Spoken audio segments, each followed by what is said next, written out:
Brian Shaffer's disappearance is one of the most baffling mysteries in modern American true crime. It is a story that begins like an ordinary night, out with friends, and ends with a puzzle so impossible that investigators, internet sleuths, and experts have debated it for almost 2 decades without reaching a single definitive answer. This is the story of a man who walked into a bar and somehow vanished from the face of the earth. No exit, no body, no evidence, no explanation. Brian Randall Shaffer was born on February 25, 1979. By 2006, he was a 27-year-old medical student at Ohio State University, known to friends as smart, warm-hearted, and deeply devoted to his girlfriend, Alexis Wagoner. He had dreams of becoming a doctor, traveling the world, and building a life beyond the endless hours of medical school. But beneath the surface, Brian had endured a painful loss just 3 weeks before he vanished. His mother, Renee Shaffer, had passed away after a long battle with cancer. The people closest to him said the loss hit him harder than he wanted to admit.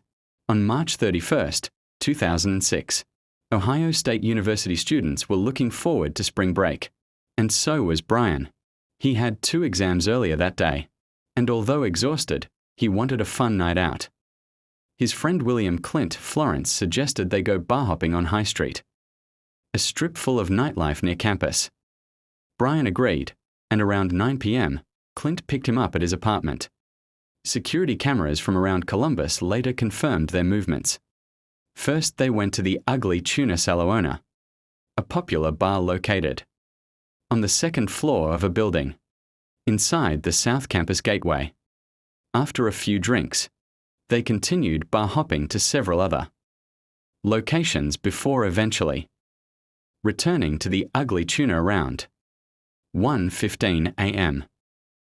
Inside the bar, Brian and Clint met another friend, Clint's acquaintance, Meredith Reed. She offered the 2A ride back to the Ugly Tuna after they finished the earlier bar run, and security footage shows the 3 of them entering the bar together. What happens next is the foundation of one of the strangest mysteries on record. At around 1:55 a.m., just minutes before the bar closed, security cameras captured Brian walking out toward the escalator area with 2 women he had briefly chatted with, bright green shirt guy and another friend, who were later confirmed to have no involvement.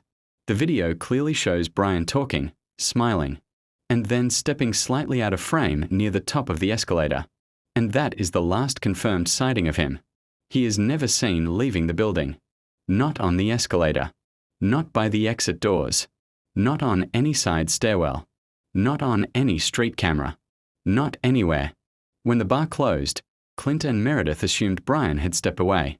Maybe talking to someone, maybe heading out early. They tried calling him but got no answer. They waited outside for a short while, but eventually left, thinking he had gone home. He didn't. The next morning, Brian missed his flight to Miami, a trip he had planned with his girlfriend Alexis. Alexis called repeatedly. No answer. She called hospitals. Nothing. She called his father, Randy Shaffer. Brian simply wasn't anywhere. On Sunday, April 2nd, the police began an investigation. And that investigation quickly hit a wall because the building surveillance footage revealed something investigators could hardly believe. Brian was seen entering the Ugly Tuna, but never seen leaving it. The Ugly Tuna was on the 2nd floor, accessible by escalators and stairs. The bar had only one main entrance, monitored by cameras. All exits were covered. You could not leave the bar without being captured, except through service doors under construction at the time. But those led to an area full of dust and debris. Anyone walking through would have left clear footprints or triggered alarms. No trace of Brian was found. Searches inside the building, on the roof, in air vents, dumpsters, crawl spaces, and utility rooms revealed nothing. It was as if Brian had dissolved into thin air. Investigators interviewed the last people to see him. The 2 women said they talked briefly, then walked away. Meredith cooperated fully. But Brian's friend, Clint Florence, one of the closest people to him that night, refused to take a polygraph test.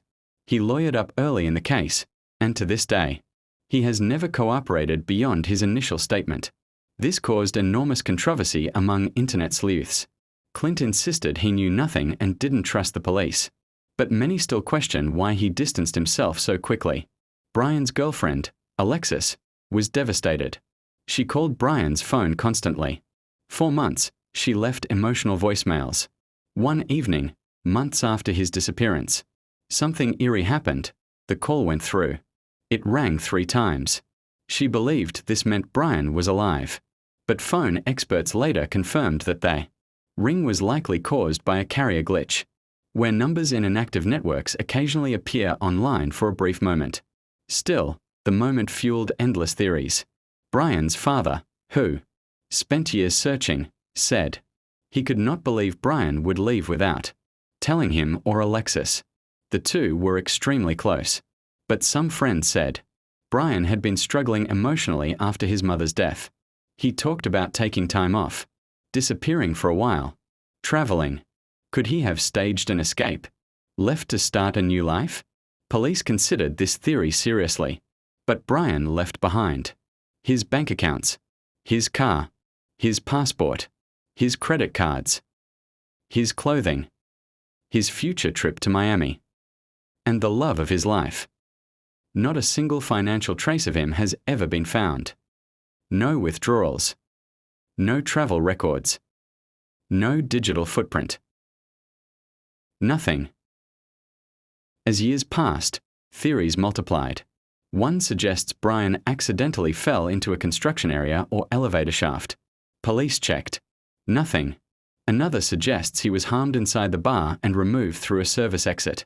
But no DNA, no blood, no trace. A darker theory suggests organized crime or a mistaken identity attack. But he had no known enemies, no debts, no risky behavior. Another theory proposes voluntary disappearance, running from grief, pressure, or emotional stress. But why vanish without using money or contacting anyone for 18 years? Then there's the theory that captivated online investigators. The camera blind spot. The ugly tuner's camera didn't fully cover every angle. Some believe Brian slipped past the only blind spot and exited unnoticed. But detectives examined every exit, route, and found no video of him anywhere outside the building that night. The final theory is the most haunting, that Brian never left the building alive. But after multiple searches, even years later, no remains, no evidence, no sign of any crime. In 2008, tragedy struck again. Brian's father, Randy Shaffer, was killed in a freak accident during a storm. At his online obituary, someone posted a cryptic message: "Brian is alive. I am in the US but far from Ohio." The IP was traced. It came from a public computer in Franklin County. Investigators concluded it was a cruel hoax. In 2021, the FBI released an age progression photo showing what Brian would look like in his 40s. The case was re-evaluated, but still no breakthrough. To this day, the disappearance of Brian Shaffer remains one of the most impossible unsolved mysteries in American history.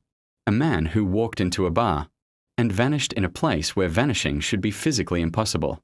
A case with no evidence, no body, no crime scene, no verified witnesses, and no answers. People still debate the final seconds of Brian's life. Did he walk into darkness voluntarily? Did he meet foul play? Did he slip through a camera blind spot? Was he removed from the building? Did he run from grief? Or did something happen that no one has ever been able to uncover? The truth is that Brian Shaffer walked into the ugly tuner, Salona, on March 31st, 2006. And the world is still waiting to know how, or if, he ever walked out.